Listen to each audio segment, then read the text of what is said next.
8th மட்டுமே படிச்ச ஒரு ஃபார்மிங் பேக்ரவுண்ட்ல இருந்து வந்து ஒரு ரூரல் பேக்ரவுண்ட்ல இருந்து வந்து உலகத்திலேயே லார்ஜஸ்ட் பன்னீர் ப்ரொடக்ஷன் கம்பெனியை ஸ்டார்ட் பண்ணிருக்காங்க. சோ அது வேற யாரும் கிடையாது, மில்கி மிஸ்டோட ஃபவுண்டர் டி சதீஷ்குமார் சார். அவரோட ஸ்டோரியை பத்தி தான் இன்னைக்கு டாப் 1% எபிசோட்ல நம்ம பார்க்க போறோம். சோ மில்கி மிஸ்ட் எங்க ஸ்டார்ட் பண்ணாங்க, எப்படி க்ரோ ஆனாங்க, என்னென்ன மிஸ்டேக்ஸ் பண்ணாங்க, அந்த மிஸ்டேக்ஸ்ல இருந்து எப்படி லேர்ன் பண்ணிக்கிட்டாங்க அப்படின்றத பத்தியும், ஃபார்மர்ஸ்க்கு என்ன மாதிரி எல்லாம் மில்கி மிஸ்ட் ஹெல்ப் பண்ணாங்க, அவங்களோட டர்ன் ஓவர் எப்படி ஒரு 25 இயர்ஸ்ல இந்த அளவுக்கு அதிகமாச்சு அப்படின்றத பத்தி தான் கம்ப்ளீட்டா நம்ம இந்த வீடியோல பார்க்க போறோம். சோ அதுக்கு முன்னாடி நான் புவனேஷ். நம்ம சேனலுக்கு நீங்க புதுசா வரீங்க அப்படின்னா நம்ம சேனலை மறக்காம சப்ஸ்கிரைப் பண்ணிக்கங்க.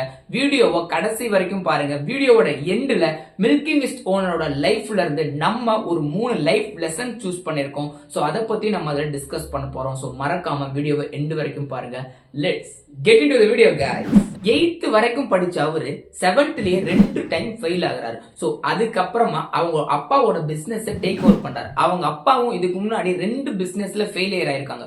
பவர்லூம் பிசினஸ் அண்ட் தென் பால் பிசினஸ்ல இதுக்கு முன்னாடி ஃபெயிலியர் ஆயிருக்காரு. அதுக்கப்புறம் இப்ப போயிட்டு இருக்க ஃபார்ம் பிசினஸையுமே நம்ம க்ளோஸ் பண்ணலாம் அப்படின்ற டைம்ல தான் இவரோட 17வது வயசுல அப்பாவோட பிசினஸ் கம்ப்ளீட்டா டேக் ஓவர் பண்றாரு. அப்பாவுமே இவருக்கு ஃபுல் ஃப்ரீடம் கொடுத்து நீ என்ன வேணா பண்ணு அப்படின்னு சொல்லி சப்போர்ட் பண்றாங்க. சோ ஒரு 2 இயர்ஸ்க்கு சேம் பால் வியாபாரம் தான் பண்றாங்க. அவங்க அப்பா என்ன பண்ணிட்டு இருந்தாங்க அப்படின்னா விவசாயிங்கிட்ட இருந்து ஹோல்சேலா பாலை வாங்கி சோ அதுக்கப்புறமா அதை வந்துட்டு மத்த சிட்டிஸ், பெங்களூர் மாதிரியான சிட்டிஸ்க்கும் அதர் சிட்டிஸ்க்கும் விற்கிறது தான் அவரோட வேலை. சோ அது ஒரு 2 இயர்ஸ் பண்ணிட்டு இருக்காங்க. ஓரளவுக்கு ஸ்டெடி ஆகுது. சோ அப்பதான் சதீஷ்குமார் சாருக்கு பெங்களூர்ல இங்க இருந்து வாங்கிட்டு போற பாலை அவங்க வந்துட்டு பன்னீரா, லைக் வேல்யூ ஆட் ப்ராடக்ட் பன்னீரா அவங்க மேக் பண்றாங்க அப்படின்றத தெரிஞ்சுக்கிறாரு. சோ அப்பதான் பன்னீர்னா என்ன, அதை எப்படி நம்ம வந்துட்டு மேக் பண்ணலாம் அப்படின்றத பத்தி கத்துக்கிட்டு நம்ம ப்ராடக்டையே ஏன் வேல்யூ ஆட் ப்ராடக்டா கொடுக்க கூடாது, பால்ல நமக்கு மார்ஜினும் கம்மி, நிறைய வந்துட்டு வேஸ்டும் ஆகுது அப்படின்றத புரிஞ்சுக்கிட்டு பாலை அப்படியே பன்னீரா கன்வெர்ட் பண்றாரு. அதுதான் மில்கி மிஸ்ட் பன்னீர்.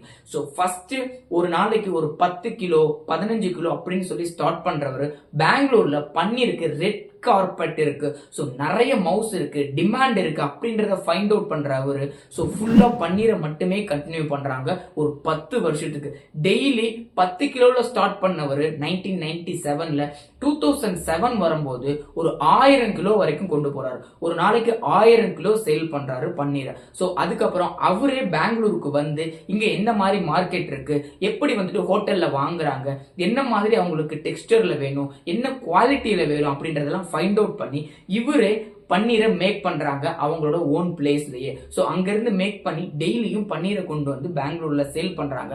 அந்த டைம்லயே அவருக்கு மார்க்கெட்டிங், சேல்ஸ், எப்படி நம்ம பிராண்டை அடுத்த இடத்துக்கு எடுத்துட்டு போகணும் அப்படின்றது எல்லாமே கொஞ்சம் கொஞ்சமா அவரோட பிசினஸ்ல இருந்தே கத்துக்கிறாரு. அவர் படிக்கலையோ தவிர அவர் ஸ்கூல்ல விட்டதுக்கு அப்புறம் பிசினஸையோ ஃபுல்லா படிக்க ஸ்டார்ட் பண்ணாரு. பிசினஸ்ல எல்லா இடத்துலயும் லேர்ன் பண்ணாரு. ஈச் கார்னர்ல அவருக்கு என்னென்னலாம் வேணுமோ சின்ன சின்ன விஷயம் எல்லாமே அவர் லேர்ன் பண்ண ஸ்டார்ட் பண்றாரு. அவர் லேர்ன் பண்றனாலே மில்கி மிஸ்ட் அடுத்தடுத்த லெவலுக்கு கொஞ்சம் கொஞ்சமா க்ரோ ஆகுது.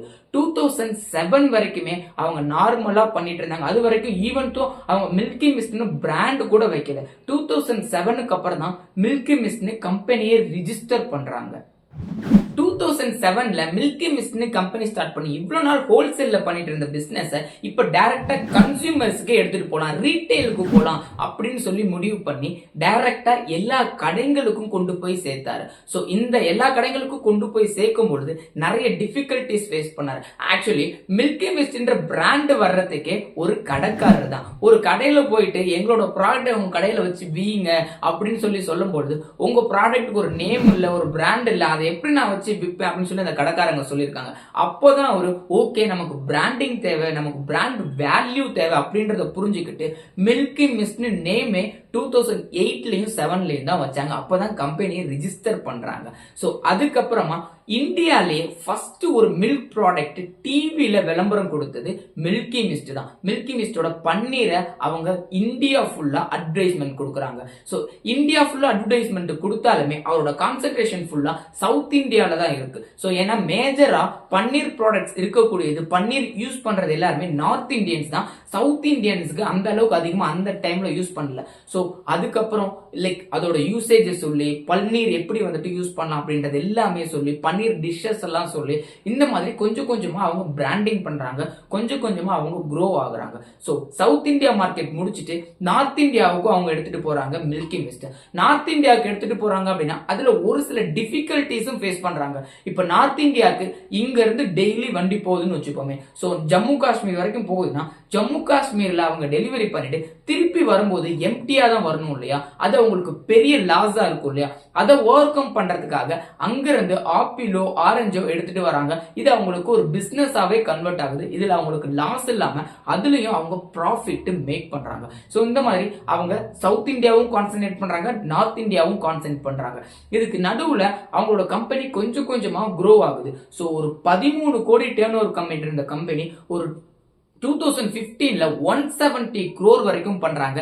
டெய்லி அவங்களோட பன்னீர் ப்ரொடக்ஷன் நிக்காம போயிட்டு இருக்கு. சோ 10 கிலோல ஸ்டார்ட் பண்ணவர் 2015ல ஒரு நாளைக்கு 3000-4000 crore வரைக்கும் கொண்டு போறாங்க. அவங்களோட ப்ரொடக்ஷனும் அவங்களோட குவாலிட்டியும் அந்த அளவுக்கு சூப்பரா இருந்திருக்கு. மில்கி மிஸ்ட் ஃபார்மர்ஸ்க்கு எப்படி ஹெல்ப் பண்ணாங்க அப்படின்னா, அவங்க மிடில் மேன் இருந்து வாங்கிட்டு இருந்தாங்க இல்லையா மில்க. சோ அவங்க மிடில் மேன் இருந்து வாங்காம டைரக்டா ஃபார்மர்ஸ்டர்ஸே வாங்க ஸ்டார்ட் பண்ணாங்க. சோ அதனால அவங்களுக்கும் நல்லது, மிடில் மேனுக்கு போகக்கூடிய லாபம் கட் ஆகும், ஃபார்மர்ஸ்க்கு இன்னும் ₹1-2 நம்ம அதிகமா கொடுக்கலாம் அப்படின்றது அவங்களோட தாட். பட் ஃபார்மர்ஸ் வாங்கும் போது அவங்க நிறைய டிஃபிகல்டிஸும் ஃபேஸ் பண்ணாங்க. சோ ஒரு சில ஃபார்மர்ஸ் இவங்களை நம்பல, ஃபார்மர்ஸ்க்கு பட்ஜெட் இஷ்யூஸ் இருந்தது, எப்படி அதை வந்து நம்மளோட ஃபேக்டரிக்கு எடுத்துட்டு வரணும் அப்படின்றது எல்லாமே நிறைய டிஃபிகல்டிஸ் ஃபேஸ் பண்ணாங்க. பட் அந்த டைம்லயும் எல்லா டிஃபிகல்டிஸையுமே ஓவர் கம் பண்ணி ஒரு நாளைக்கு 56,000 இருந்து 70,000 ஃபார்மர் வரைக்கும் இப்பவும் டெய்லி ப்ரொக்யூர்மெண்ட் பண்ணிட்டு இருக்காங்க மில்க்.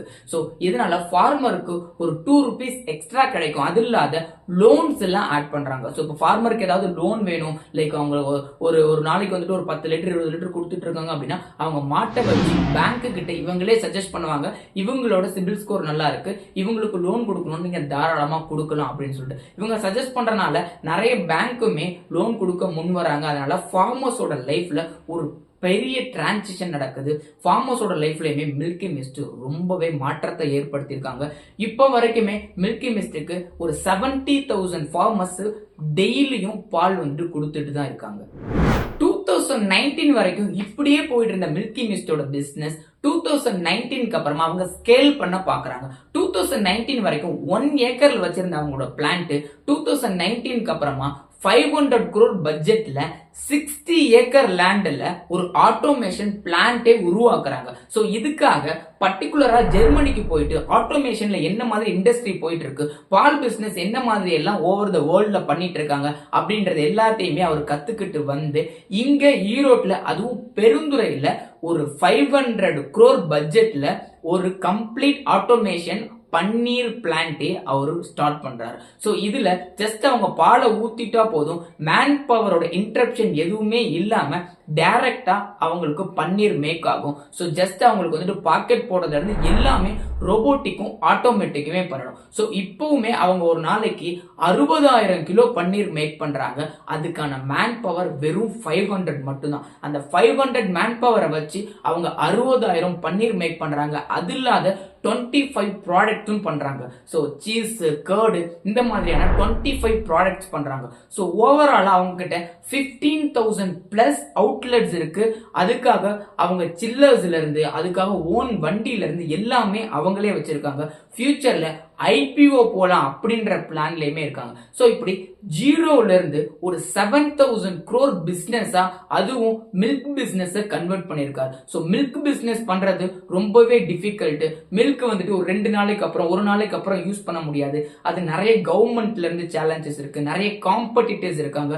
சோ இந்த மாதிரி எவ்வளவு இருந்தாலுமே இவருக்குன்னு ஒரு அடையாளத்தையும் இவரோட பிராண்டுக்குன்னு ஒரு தனியான குவாலிட்டியும் வச்சிருக்காரு. சோ இப்ப நம்மளே மில்கி மிஸ்ட்னு பார்த்தோம் அப்படின்னா நமக்கு ஞாபகத்துக்கு வருது நம்ம ஊரோட கல்ச்சரும் நம்ம ஊரோட தாட்டும் தான். ஸோ பன்னீர்னா என்னன்னே தெரியாம அதை கத்துக்கிட்டு அதையே ஒரு பெரிய பிசினஸா கன்வெர்ட் பண்ணி, ஸோ பன்னீர் மட்டும் செல் பண்ணிட்டே இருந்தா எனக்கு பிசினஸ் வராதுன்றத ஃபைண்ட் அவுட் பண்ணி, அதுக்கப்புறம் சப் ப்ராடக்ட்ஸும் ஆட் பண்ணி இவ்வளோ பெரிய தாட் ப்ராசஸ், இவ்வளோ பெரிய பிராண்டிங்கையே உருவாக்கி இருக்காரு சதீஷ்குமார் சார். ஸோ இது எல்லாத்துக்கும் அவர் என்னென்னலாம் ஃபாலோ பண்ணாரு, இதெல்லாம் எப்படி அச்சீவ் பண்ணாரு, அவரோட லைஃப்ல இருந்து நம்ம கத்துக்கக்கூடிய 3 லைஃப் லெசன். ஃபர்ஸ்ட் விஷயம் continuous learning and new technology adapt பண்றது. ஸோ அவர் வெறும் 8th தான் படிச்சிருந்தாலுமே கண்டினியூஸா அவரோட இண்டஸ்ட்ரியில என்னென்ன இருக்கு அப்படின்றத கண்டினியூஸா லேர்ன் பண்ணிக்கிட்டே இருப்பார். ஸோ இப்போ பால்ல இருந்து எப்படி நம்ம பன்னீர் போலாம் அப்படின்றத டிசைட் பண்ணாரு. பன்னீர் நம்ம நார்மலா பிளான்ட் வச்சிருக்கோம், என்ன டெக்னாலஜி இருக்கு, அதை எப்படி இன்னும் நம்ம பெட்டரா எடுத்துட்டு போலாம் அப்படின்னு சொல்லி ஸ்டார்ட் பண்ணி இப்போ 500 crore பட்ஜெட்ல ஒரு ஃபேக்டரியை வச்சிருக்காரு. ஸோ அதனால கண்டினியூஸா லேர்ன் பண்ணுங்க. என்னென்ன நியூ டெக்னாலஜி வருதோ அது எல்லாத்தையுமே நம்ம லைஃப்ல இல்ல நம்ம பண்ணிட்டு இருக்கக்கூடிய பிசினஸ்ல எப்படி அடாப்ட் பண்ணலாம், அது எப்படி நம்மளோட பிசினஸ் க்ரோ பண்ணும் அப்படின்றத பத்தி நம்ம ஃபர்ஸ்ட் கத்துக்கணும்.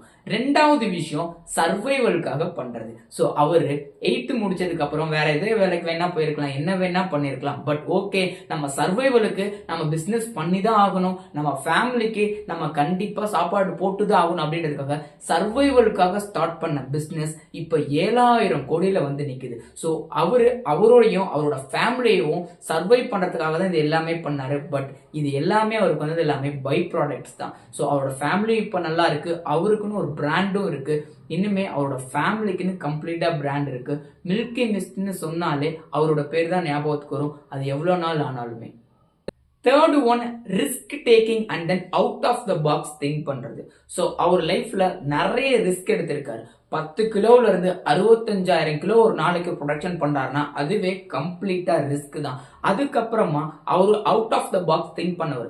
இப்போவுமே நிறைய பேர் 30 வருஷத்துக்கு முன்னாடி பால் வித்திட்டு இருந்தாங்க, இப்போ வரைக்கும் பால் மட்டும் தான் வித்திட்டு இருக்காங்க. பட் அவரு பால்ல இருந்து வேல்யூ ஆடட் ப்ராடக்ட்ஸ் எப்படி பண்ணலாம், பன்னீர் நம்ம எப்படி பண்ணலாம், ஒரு கர்டு நம்ம எப்படி பண்ணலாம், ஸோ இது இல்லாம வேற என்னென்ன ப்ராடக்ட் எல்லாம் பண்ணலாம் அப்படின்னு சொல்லிட்டு வேல்யூ ஆடட் ப்ராடக்ட்ஸ்லயும் and then out of the பாக்ஸும் திங்க் பண்ணனால தான் அவரோட growthக்கு கம்ப்ளீட்டான ரீசன். ஸோ இந்த 3 லைஃப் லெசனை நம்ம லைஃப்லயுமே அப்ளை பண்றோம் அப்படின்னா நம்மளுமே பெரிய இடத்துக்கு போவோம். ஸோ இதுதான் இந்த ஸ்டோரியில இருந்து நம்ம லேர்ன் பண்ணிக்க கூடியது. இந்த வீடியோ உங்களுக்கு யூஸ்ஃபுல்லா இருக்கும்னு நினைக்கிறேன். பிடிச்சிருந்துச்சு அப்படின்னா நம்ம சேனலை மறக்காம சப்ஸ்கிரைப் பண்ணிக்கோங்க. வீடியோ எப்படி இருந்துச்சு அப்படின்றதுமே கமெண்ட் செக்ஷன்ல சொல்லுங்க. Do what you love, guys. Bye. Take care. This is Bhuvanesan.